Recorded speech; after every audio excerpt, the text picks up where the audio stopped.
All right, Paul, so you've gone through and you've used physics to calculate that all of this stuff, when it collapses, gravity should form a big disk. But it's a really big disk. It's a lot bigger than our solar system. Yes, everything comes down to some sort of spinning disk of gas, but it's a spinning disk of gas that's half a light year across. It's 1,000 times bigger than our solar system.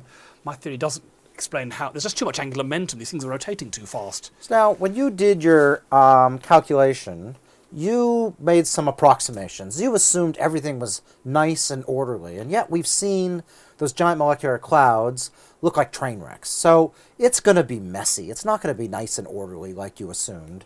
So I really think what you should do is to use a computer simulation to look at this. Yes, when things are really messy and complicated, call in a computer. Luckily, Matthew Bate at the University of Exeter has done this for us. And here we've got a supercomputer simulation of the collapse of a giant molecular cloud. That doesn't look smooth and orderly. So you remember the same process we've already talked about how you do n-body calculations. You have a whole bunch of imaginary particles and you watch them moving under mutual gravity. This is a bit more complicated than that because you also have to allow for gas pressure, gas cooling and gas temperature.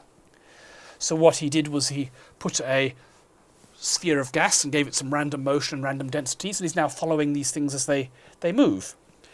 And these white dots are where they actually turn into solar systems. What he actually does in the simulation is whenever the gas gets within about 30 or 40 astronomical units, the size of a solar system, it just counts as a dot. It turns into what he would call a star or something. Yes. So each of these dots probably does have a spinning disk around it, but they're much smaller. The way you get rid of the angular momentum is by having these different dots orbiting around each other. So you get a lot of angular momentum in two stars, a binary star or a cluster of stars orbiting around. That mops up most of the angular momentum, leaving only a little bit left in each of these individual dots to form a spinning disk. All right, so what you're saying is that each one of these spinning disks is going to look like a sensible mini proto-solar system of our own, with a sort of a proto-sun in the center, and then other things which presumably are where the planets are going to be formed out of? Yes, this is the idea. Because you can mop up most of the angular momentum in a realistic simulation of the relative motion of the stars, that means you get a spinning disk of gas which could be much smaller. And so this is called a protoplanetary disk, and this is an artist's impression of one of these things. Okay, well, artist impressions are great, but I'm kind of into reality. So if we go out and we look at one of these molecular clouds that's kind of advanced, we should see things like this if they're real. And indeed we do. Here are some pictures of the Orion Nebula, and you can see these disc-shaped blobs here. I mean, let's zoom in on that one over there. It's like some sort of evil eye, I guess. Okay. But what you've I seen see. So this is the proto-sun, and then that's the stuff that you think the planet's going to be formed out of. Yes. And you can see more of these things. These are what are called debris disks. In this case, we've blocked out the light from the centre with a coronagraph, a little obstacle in your telescope to block out the light, stop it from blinding you. And you can see, in this case, edge on.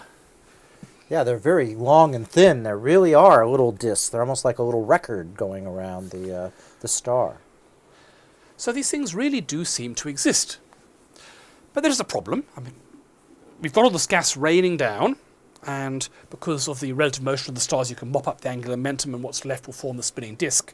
But most of the mass in one of these disks is not going to be in the centre, at least to begin with. It's going to be out in the spinning disk.